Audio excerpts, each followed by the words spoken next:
Epilepsy, जिसे साधारण भाषा में मिर्गी कहा जाता है, के बारे में बहुत सी भ्रांतियां व्याप्त हैं, जिसके चलते रोगी आमतौर पर चिकित्सक के पास नहीं पहुंचता है।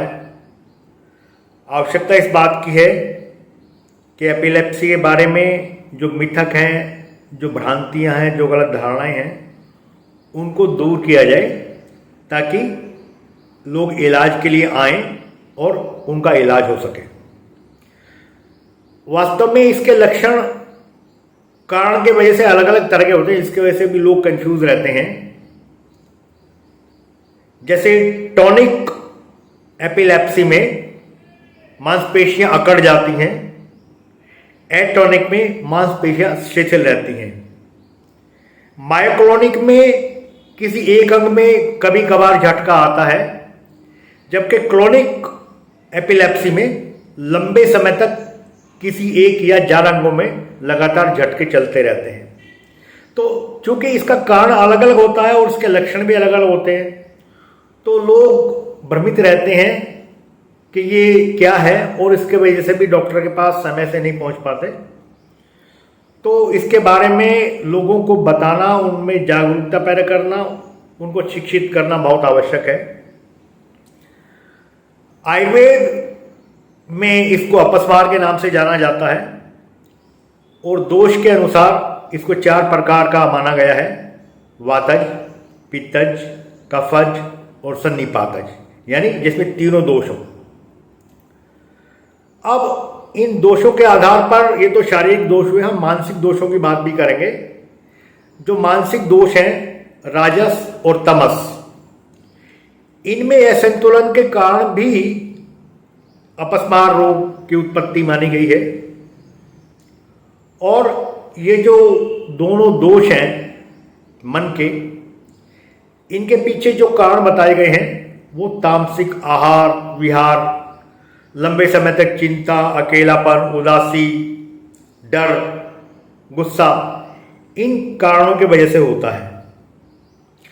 अगर हम चिकित्सा की बात करें तो आयुर्वेदिक चिकित्सा सबसे सुरक्षित है, क्योंकि इसमें जो एलोपैथी की दवाइयों के साइड इफेक्ट्स हैं, जैसे थकान, नींद आना, शरीर में सुस्ती रहना, ये लक्षण आयुर्वेदिक दवाओं से नहीं होते हैं और इलाज के साथ साथ मरीज अपने आप को बिल्कुल स्वस्थ महसूस करता है।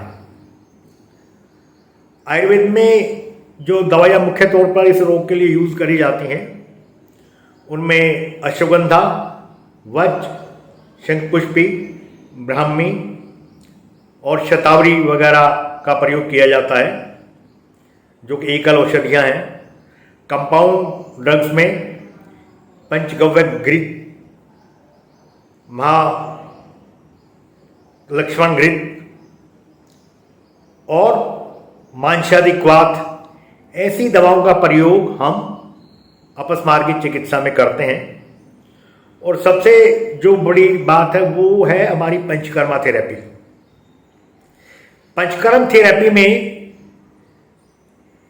स्नेहन, स्वेदन, वमन, विरेचन के अलावा जो मुख्य इसमें थेरेपी काम करती है वो है शिरोधारा और नश्य। शिरोधारा और नश्य में जो दवाइयों का प्रयोग किया जाता है वो सीधे मस्तिष्क पर प्रभाव डालती हैं और जो मस्तिष्क में विकृति आई हुई होती है उनको ठीक करती है। खासकर शिरोधारा, इसमें माथे के ऊपर बूंद बूंद करके औषधि युक्त तेल डाला जाता है, जैसे ब्राह्मी तेल। इसी तरह नश्य में दोनों नथनों में बूंद बूंद करके कोई औषधि साधित तेल, मेडिकेटेड ऑयल डाला जाता है। तो इस तरीके से हम देखते हैं कि आयुर्वेद में एक बेहतर उपचार है जिसके साइड इफेक्ट नहीं है और जिसके चलते व्यक्ति अपने आप को स्वस्थ भी अनुभव करता है इलाज के चलते हुए, और उसको अपने दैनिक कार्यों में भी कोई दिक्कत नहीं आ पाती है। हमारे चैनल आई ऑफ ट्रुथ को सब्सक्राइब कीजिए YouTube पर, इसे फॉलो कीजिए Facebook पर, Instagram पर, Twitter पर और कू पर। हमारे चैनल के बारे में फीडबैक देने के लिए हमें मेल कीजिए ioftruth.6@gmail.com पर।